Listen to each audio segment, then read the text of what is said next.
حضرات محترم، نبی اکرم صلی اللہ علیہ وسلم کا ایک ظاہر ہے اور ایک باطن ہے، اور اہل سنت کا یہ عقیدہ ہے کہ نبی اکرم صلی اللہ علیہ وسلم ظاہری اعتبار سے ساری دنیا سے زیادہ خوبصورت ہے، اور نبی اکرم صلی اللہ علیہ وسلم کا ظاہر ہے والضحیٰ کا چہرہ، واللیل کی زلف اور علم نشرح کا سینہ۔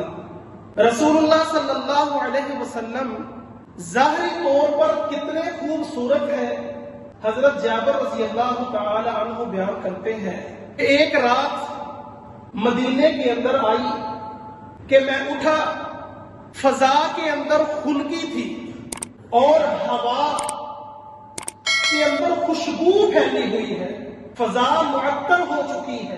حضرت جابر رضی اللہ تعالی عنہ کہتے ہیں میں چپکے سے اٹھا، میں نے اس خوشبو کا تعاقب کرنا شروع کر دیا کہ یہ کس طرف سے اتنی خوبصورت خوشبو آ رہی ہے، فضا ساری کی ساری معطر ہو چکی ہے۔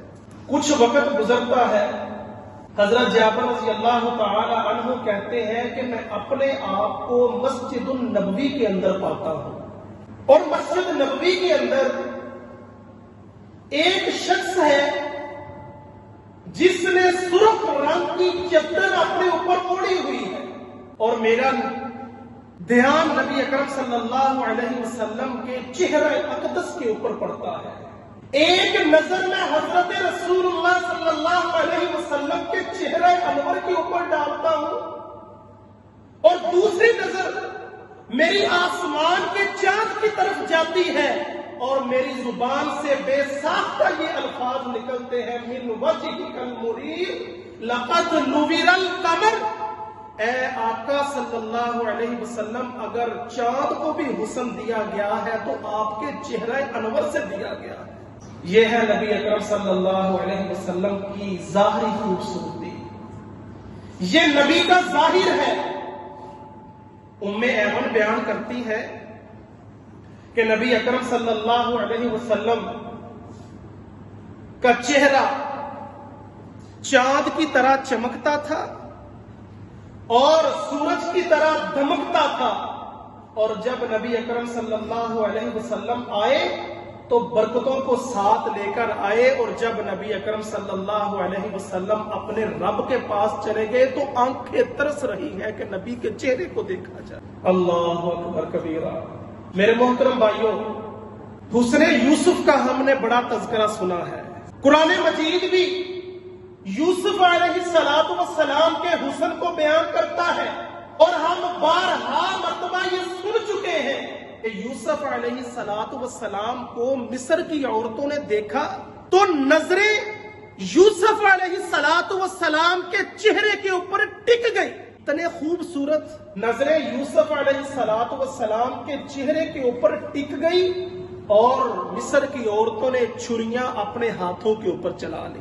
لیکن عزیز بھائیوں، حدیث کا طالب علم ہونے کے ناطے میں جو نبی اکرم صلی اللہ علیہ وسلم کے حسن کے حوالے سے احادیث میں نے پڑھی ہیں، جو مجھے سمجھ آئی ہے، نبی علیہ السلام کے حسن کے متعلق ساری ذخیرہ احادیث کو اکٹھا کیا جائے تو یہ اللہ کی قسم اٹھا کر کہتا ہوں کہ جو نظر بھی نبی کے چہرے کے اوپر ٹکی ہے، پڑی ہے، وہ ٹکی نہیں، حسن کی وجہ سے جھک گئی ہے۔ یہ میرے نبی کا، کونین کے امام کا، آمنہ کے لال کا، عرب کے در یتیم کا حسن ہے کہ حسن یوسف کے اوپر نظر پڑتی ہے تو ٹک جاتی ہے، نبی صلی اللہ علیہ وسلم کے حسن کے اوپر نظر پڑتی ہے، ٹکتی نہیں، جھک جاتی ہے۔ اللہ اکبر۔ محترم بھائیوں، یہ نبی اکرم صلی اللہ علیہ وسلم کا ظاہر ہے، ابھی باطن کی بات نہیں ہوئی۔ ظاہری طور پر نبی اکرم صلی اللہ علیہ وسلم اتنے خوبصورت، سمامہ کو صحابہ کرام پکڑ کر لائے، مسجد نبوی کے ستونوں کے ساتھ باندھ دیا۔ یمامہ کا گورنر ہے سمامہ، مسجد نبوی کے پلروں کے ساتھ باندھ دیا۔ نبی اکرم صلی اللہ علیہ وسلم آئے کہا سماما کیا بات ہے؟ سماما نے کہا اے محمد صلی اللہ علیہ وسلم، اگر چھوڑ دو گے تو اچھی بات ہے، اگر نہیں چھوڑو گے تو میرے پیچھے بدلہ لینے والے موجود ہیں۔ دھمکیاں اللہ کے رسول صلی اللہ علیہ وسلم کو سماما دے رہا ہے۔ کہا سماما ایک نظر اپنے دشمن کے چہرے کے اوپر ڈال لے، میری دھمکیاں میں نے سن لی ہے، تو نے جو کچھ کہا میں نے برداشت کر لیا ہے، صرف ایک نظر اپنے دشمن کے چہرے کے اوپر ڈال۔ کہا نہیں، نظر نہیں ڈالوں گا۔ اللہ کے رسول صلی اللہ علیہ وسلم نے صحابہ کرام کو حکم دیا، میرے صحابہ سماما کو کھول دو، جاؤ اسے آزاد کر دو۔ سماما کو کھولا، اتنی جلدی اتنی سپیڈ کے ساتھ سماما مدینے کی سرحدوں کی طرف بھاگ رہا ہے کہ مجھے آزاد کر دیا گیا ہے۔ جب مدینے کی سرحد کے قریب پہنچے تو کہتے ہیں صرف ایک نظر ڈالنے کا ہی تو کہا تھا، اس میں کیا چمبے کی بات ہے، ایک نظر دیکھ ہی لیتا۔ جتنی سپیڈ کے ساتھ آزاد کیا، مدینے کی سرحد کی طرف دوڑ کر جا رہے تھے، اتنی ڈبل سپیڈ کے ساتھ دوبارہ مدینے آئے، مسجد نبوی کے اندر آئے، اللہ کے رسول صلی اللہ علیہ وسلم کے چہرہ انور کے اوپر اپنی نظروں کو ڈالا اور کہا اللہ کی قسم یہ چہرہ کسی جھوٹے کا نہیں ہو سکتا، یہ میرے نبی محمد کریم صلی اللہ علیہ وسلم کا ظاہر ہے۔ بس ایک نگاہ پر ٹھہرا فیصلہ دل کا۔ سماما نے ایک نظر ڈالی تو دل نے فیصلہ کر لیا، سماما یہ چہرہ کسی جھوٹے کا نہیں ہے۔ سماما رضی اللہ تعالی عنہ کلمہ پڑھ کر مسلمان ہو گئے۔ میرے محترم بھائیوں، ہم سب اس چیز کے اوپر ایمان رکھتے ہیں کہ نبی کا چہرہ ساری کائنات سے زیادہ خوبصورت ہے، نبی کا ظاہر ساری کائنات سے زیادہ خوبصورت ہے، لیکن ہم نبی کے ظاہر کو بھی نہیں مانتے، نبی کے باطن کے اوپر بھی ایمان نہیں رکھتے۔ نبی کا چہرہ داڑھی کے ساتھ خوبصورت تھا۔ آج کا نوجوان صبح صبح گھر کے اندر بیدار ہوتا ہے، سب سے پہلے اٹھتے ہی نبی کی سنت کا قتل کر کے اس کو نالیوں کے اندر بہا دیتا ہے۔ کس طرح ہم ایمان لے کر آئے ہیں، کس طرح ہم نے مان لیا کہ نبی کا ظاہر ساری کائنات سے زیادہ خوبصورت، نبی کا چہرہ ساری دنیا سے زیادہ خوبصورت ہے۔ نبی کے چہرے کو تو ہم نے پسند ہی نہیں کیا، نبی کا چہرہ تو داڑھی مبارک کے ساتھ خوبصورت تھا۔ آج کا نوجوان داڑھی کے بغیر اپنے آپ کو خوبصورت سمجھتا ہے۔ اور میرے محترم بھائیوں، یہ سارے مسالک کا عقیدہ ہے، یہ کسی اہل حدیث اکیلے کا عقیدہ نہیں ہے۔ اہل حدیث کا بھی عقیدہ ہے، دیوبند کا بھی عقیدہ ہے، بریلوی کا بھی عقیدہ ہے۔ اگر چہرہ سب سے زیادہ خوبصورت ہے تو نبی کا حلیہ بھی سب سے زیادہ خوبصورت ہے۔ اللہ اکبر کبیرہ، حسن یوسف، دم عیسیٰ، ید بیضاداری۔ میرے محترم بھائیوں، جتنے بھی انبیاء علیہ الصلوۃ والسلام گزرے ہیں، ان سب کے جتنے بھی معجزات تھے وہ سارے کے سارے اللہ رب العزت نے نبی اکرم صلی اللہ علیہ وسلم کے اندر ظاہر کر دیے تھے۔ موسیٰ علیہ الصلوۃ والسلام کا معجزہ تھا کہ ان کے پاس ایک عصا تھا، اور موسیٰ علیہ الصلوۃ والسلام اپنی قوم کو لے کر جا رہے ہیں، رستے کے اندر دریا آتا ہے، اللہ رب العزت حکم دیتے ہیں موسیٰ اپنے عصا کو اس دریا کے اندر مارو، رستہ بن جائے گا۔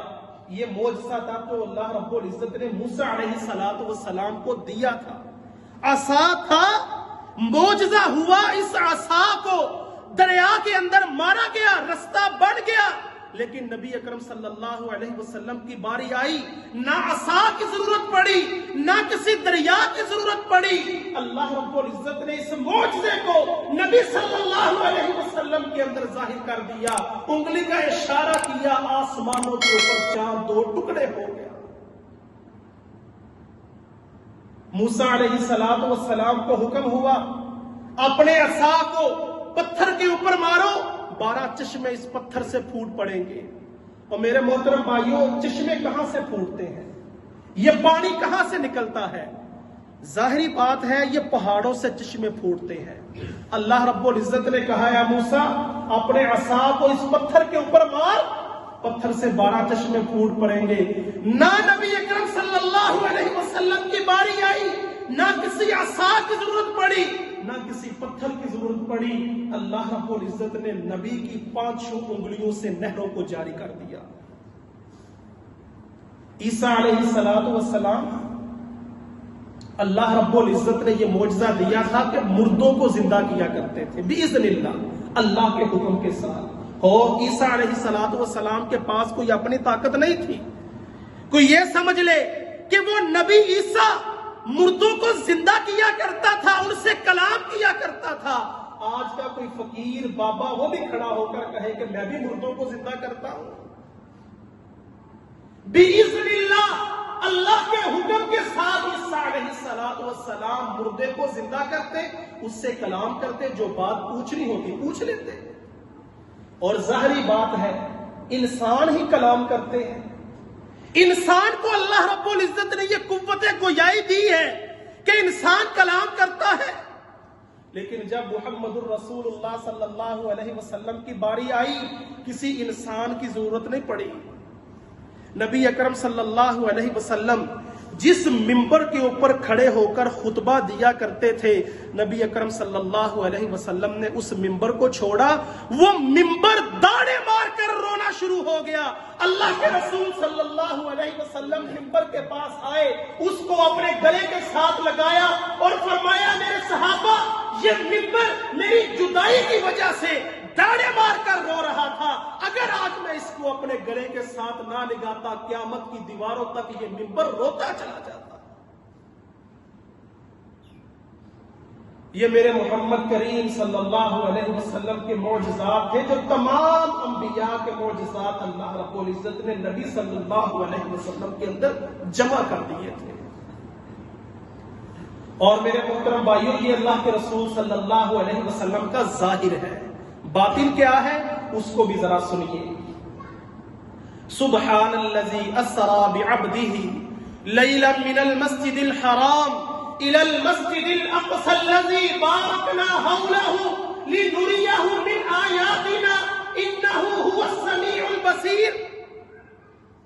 یہ اب میرے نبی کا باطن ہے، وہ بھی اسی طرح خوبصورت، اسی طرح پاکیزہ جس طرح میرے نبی کا ظاہر خوبصورت ہے، میرے نبی کا ظاہر پاکیزہ ہے۔ جبریل امین علیہ السلام آئے، اللہ کے نبی صلی اللہ علیہ وسلم کو لیا، فلسطین چلے گئے، مسجد اقصی چلے گئے۔ نبی اکرم صلی اللہ علیہ وسلم نے دیکھا کہ مسجد اقصی کے اندر اتنے خوبصورت چہروں والے لوگ جمع ہیں۔ کہا جبریل یہ کون ہے؟ اللہ کے رسول صلی اللہ علیہ وسلم کو بتلایا، اے اللہ کے رسول، یہ گزشتہ جتنے بھی انبیاء علیہ السلام اور رسول گزرے ہیں، آدم علیہ السلام سے لے کر عیسیٰ علیہ السلام تک، اللہ رب العزت نے معجزاتی طور پر ان سب کو اس مسجد کے اندر اکٹھا کر دیا ہے۔ اے جبریل کس لیے اکٹھا کیا؟ اے اللہ کے رسول نماز پڑھانے کے لیے۔ کہا پڑھتے کیوں نہیں؟ کہا اللہ کے رسول آپ ان کی امامت کروائیں گے تو یہ نماز ادا کریں گے۔ آپ کی امامت کے لیے اللہ رب العزت نے 1,24,000 کم و بیش پیغمبروں کو مسجد اقصی کے اندر جمع کر دیا۔ جبریل امین علیہ السلام نے نبی اکرم صلی اللہ علیہ وسلم کے کاندھے مبارک کے اوپر ہاتھ رکھا اور 1,24,000 پیغمبروں کی امامت کے لیے میرے محمد کریم صلی اللہ علیہ وسلم کو مصلی امامت کے اوپر کھڑا کر دیا۔ یہ میرے نبی کا باطن ہے، سب سے زیادہ خوبصورت ہے، تمام انبیاء علیہ السلام کا امام بنا دیا محمد الرسول اللہ صلی اللہ علیہ وسلم کو۔ اور پھر میرے محترم بھائیوں، اپنے عقیدوں کو ٹھیک کرنے کے لیے صرف ایک حدیث ہی مل جائے تو وہ بھی کافی ہے۔ اللہ اکبر کبیرہ. نبی اکرم صلی اللہ علیہ وسلم ابھی چھوٹے تھے. دو فرشتے آئے اور آ کر کہنے لگے ہوا کیا یہ وہی ہے جس کے آسمانوں کے اوپر بڑے چرچے ہیں، جس کے آسمانوں کے اوپر بڑے مقام اور مرتبے ہیں؟ دوسرے فرشتے نے کہا نعم ہوا ہاں یہ وہی ہے. کہا اس پیغمبر کو، اس نبی کو تولو، کتنا مقام ہے، کتنا مرتبہ ہے، اس کو جانچو. اللہ اکبر کبیرہ. آدم کے ایک بیٹے کے ساتھ نبی صلی اللہ علیہ وسلم کو تولا گیا. نبی اکرم صلی اللہ علیہ وسلم کا پلڑا باری ہو گیا.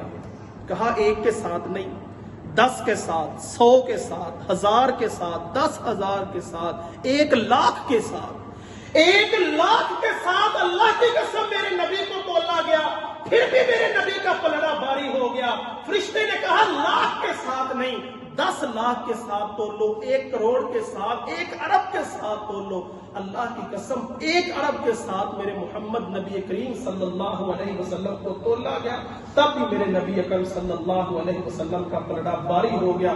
اس نے کہا نہیں، اس وقت 7 ارب کی دنیا ہے جو اس دنیا کے اندر بس رہی ہے. 7 ارب کی آبادی 7 ارب کے ساتھ تولا گیا.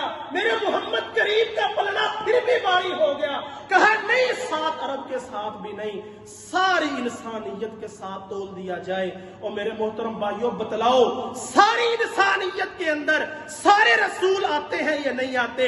سارے پیغمبر آتے ہیں یا نہیں آتے؟ امت کے صدیق آتے ہیں، امت کے شہداء آتے ہیں، امت کے صالحین آتے ہیں. ساری انسانیت کے اندر سارے رسول بھی موجود ہیں، سارے پیغمبر بھی موجود ہیں، سارے نبی بھی موجود ہیں. ان کے صحابہ کرام، ساری انسانیت کو میرے محمد کریم صلی اللہ علیہ وسلم کے ساتھ تولا گیا. پھر بھی میرے نبی کا پلڑا بھاری ہو گیا. یہ میرے نبی کا باطن ہے. اور میرے محترم بھائیوں، یہاں پر میں منکرین حدیث کو بھی بتلا دینا چاہتا ہوں کہ تم نے نبی اکرم صلی اللہ علیہ وسلم کے ظاہر کو بھی مان لیا، تم نے نبی اکرم صلی اللہ علیہ وسلم کے باطن کو بھی مان لیا. تم نے یہ بھی کہہ دیا ظاہر بھی اللہ ہے، باطن بھی اللہ ہے، نبی کی ذات بھی اللہ ہے، لیکن ہم نبی کی بات کو نہیں مانیں گے. یہ منکرین حدیث ہیں جو حدیثوں کا انکار کرتے ہیں، نبی کی بات کو نہیں مانیں گے. عصر حاضر کا فتنہ غامدیت جو ٹیلی ویژن کی سکرین کے اوپر آ کر یہ تقسیم کرتا ہے، ایک نبی کی بشری زندگی ہے، ایک نبی کی نبوی زندگی ہے. منکرین حدیث کو وہ سپورٹ کرتا ہے، بغالتا ڈالتا ہے. نبی کی بشری زندگی اور ہے، نبی کی نبوی زندگی اور ہے. اور میرے محترم بھائیوں، یہ احادیث کا ذخیرہ جو صحیح سندوں کے ساتھ ہم تک پہنچا ہے، پھر تو ہم یہی تقسیم کرتے رہیں گے. نبی کی بشری زندگی کون سی ہے؟ یہ فرمان نبی کی بشری زندگی کا ہے کہ نبی کی نبوی زندگی کا ہے؟ منکرین حدیث یہ مغالطہ ڈالتے ہیں لوگوں کو. اور اس وقت بھی قریش مکہ کے لوگوں نے حضرت عبداللہ بن عمر بن عاص رضی اللہ تعالیٰ عنہ کو یہی مغالطہ ڈالا تھا. آج بھی یہ فتنہ غامدیت لوگوں کو یہ مغالطہ ڈالتا ہے. ایک نبی کی بشری زندگی ہے، ایک نبی کی نبوی زندگی ہے، لیکن ہمارا ایمان ہے، ہمارا عقیدہ ہے. اللہ رب العزت قرآن مجید کے اندر ارشاد فرماتے ہیں وَمَا يَنطِقُ عَنِ الْهَوَىٰ إِنْ هُوَ إِلَّا وَحْيٌ يُوحَىٰ. یہ پیغمبر اپنی مرضی کے ساتھ نہیں بولتا، جب اللہ کا حکم ہوتا ہے یہ پیغمبر تب اپنے لبوں کو کشادہ کرتا ہے. اس وقت قریش مکہ نے بھی عبداللہ بن عمر بن عاص رضی اللہ تعالیٰ عنہ کو یہ مغالطہ ڈالا تھا، اے عبداللہ تو نبی کی ہر بات کو لکھ لیتا ہے. نبی کبھی خوشی کے اندر ہوتے ہیں، کبھی غمی کے اندر ہوتے ہیں، نبی کبھی راضی ہوتے ہیں، کبھی ناراض ہوتے ہیں، تو نبی کی ہر بات کو لکھ لیتا ہے. عبداللہ بن عمر بن عاص نے لکھنا چھوڑ دیا. نبی اکرم صلی اللہ علیہ وسلم باہر آئے، کہا ہے عبداللہ آگے تو پہلے میری ہر بات کو نوٹ کر لیا کرتا تھا، اب تو لکھتا کیوں نہیں؟ کہا اللہ کے رسول قریش مکہ نے مجھے کہا تھا کہ نبی اکرم صلی اللہ علیہ وسلم کبھی خوشی کی حالت میں ہوتے ہیں، کبھی غمی کی حالت میں ہوتے ہیں، تو نبی کی ہر بات کو لکھ لیتا ہے۔ اس وقت اللہ کے رسول صلی اللہ علیہ وسلم نے فرمایا تھا ما یخرج منہ الا الحق، اے عبداللہ اس بات کو بھی لکھ لے کہ اس زبان سے جب بھی نکلے گا حق نکلے گا۔ منکرین حدیث تقسیم کرتے ہیں نبی اکرم صلی اللہ علیہ وسلم کی زندگی کو، اور ہم نبی کو امام مانتے ہیں، لیکن مسجد کے اندر تو امام مانتے ہیں، بازار کے اندر نبی کو امام نہیں مانتے۔ ہم نبی کو مسجد کے اندر امام مانتے ہیں، نبی کو سیاست کا امام نہیں مانتے، نبی کو مسجد کا امام مانتے ہیں، نبی کو ہم تخت کا امام نہیں مانتے۔ اور میرے محترم بھائیوں، نبی اکرم صلی اللہ علیہ وسلم نے جو جماعت تیار کی تھی، میرے ابو بکر صدیق رضی اللہ تعالی عنہ وہ مسجد کے بھی امام تھے، وہ سیاست کے بھی امام تھے، میرے نبی کے بعد وہ مسجد کے بھی امام تھے، وہ تخت کے بھی امام تھے، میرے نبی کے بعد وہ مسجد کے بھی امام تھے، وہ بازار کے بھی امام تھے۔ اللہ کے رسول صلی اللہ علیہ وسلم نے سیاست بھی کی ہے، امامت بھی کروائی ہے، تخت بھی چلایا ہے۔ اللہ کے رسول صلی اللہ علیہ وسلم نے ہر لحاظ سے ہماری رہنمائی کی ہے، لیکن ہم یہ تو کہتے ہیں کہ مصلی کے اوپر جو امام کھڑا ہوگا وہ متقی ہونا چاہیے، پرہیزگار ہونا چاہیے، وہ زانی نہیں ہونا چاہیے، وہ کبابی نہیں ہونا چاہیے، وہ شرابی نہیں ہونا چاہیے۔ لیکن تخت کے اوپر ہم جن کو بٹھا رہے ہیں وہ چاہے زانی ہے، وہ شرابی ہے، وہ کبابی ہے، وہ چور ہے، لٹیرے ہیں، جس طرح کے مرضی لوگ ہمارے تخت کے اوپر بیٹھ جائے، سیاست کریں۔ بنی اسرائیل کے نبی سیاست کیا کرتے تھے۔ یہ سیاست آج ہم نے اس کو گندا لفظ کر دیا ہے۔ یہ پاکستان کی سیاست ایسی ہے کہ جس کے منہ سے ہم سیاست سنتے ہیں ہم کہتے ہیں یہ تو بڑا گندا لفظ ہے، یہ تو لچے لفنگے بغیرت لوگوں کا کام ہے، لیکن نہیں، اللہ کے رسول صلی اللہ علیہ وسلم نے فرمایا تھا بنی اسرائیل کی سیاست ان کے نبیوں نے کی ہے، اور میری امت کی سیاست علماء کیا کریں گے۔ بنی اسرائیل کے نبی آتے تھے تو جب ایک نبی چلا جاتا اس کے بعد ایک اور نبی آ جاتا، اس کی سیاست کا وارث بن جاتا، اور امت محمدیہ صلی اللہ علیہ وسلم کے بعد، نبی اکرم صلی اللہ علیہ وسلم کے بعد کوئی نبی نہیں آئے گا۔ نبی کے بعد علماء آئیں گے جو نبی کے علم کے وارث ہوں گے، جو نبی کی سیاست کے وارث ہوں گے، جو نبی کے مصلی کے وارث ہوں گے، جو نبی کے منبر کے وارث ہوں گے، جو نبی کے محراب کے وارث ہوں گے۔ علماء، العلماء ورثۃ الانبیاء، حضرت رسول اللہ صلی اللہ علیہ وسلم نے فرمایا تھا علماء انبیاء کے ورثاء ہیں۔ تو میرے محترم بھائیوں، نبی نے سیاست بھی کی ہے، نبی نے ملک بھی چلائے ہیں، نبی نے امامت بھی کروائی ہے۔ آج جو ہمارے ملک چلانے والے حکمران ہیں، کیا وہ امامت کروا سکتے ہیں؟ کیا وہ مصلی رسول کے اوپر کھڑے ہو سکتے ہیں؟ تو میں یہ سمجھتا ہوں میرے محترم بھائیوں، ہم نے محمد الرسول اللہ صلی اللہ علیہ وسلم کے ظاہر کو بھی سنا ہے، باطن کو بھی سنا ہے۔ ہم نے ظاہر بھی نبی کا اپنانا ہے، ہم نے باطن بھی نبی کا اپنانا ہے، ہم نے سیاست بھی نبیوں جیسی کرنی ہے۔ ان چوروں کو، ان لٹیروں کو، ان لچوں کو اور لفنگوں کو انشاءاللہ ہم نے سیاست سے بگانا ہے، اور علماء کو سپورٹ کر کے ہم نے اسمبلیوں کے اندر پہچانا ہے۔ اللہ رب العزت سے دعا ہے کہ اللہ رب العزت ہمیں عمل کی توفیق عطا فرمائے۔ وأقول قولي هذا أستغفر الله لي ولكم ولسائر المسلمين واستغفروه إنه هو الغفور الرحيم۔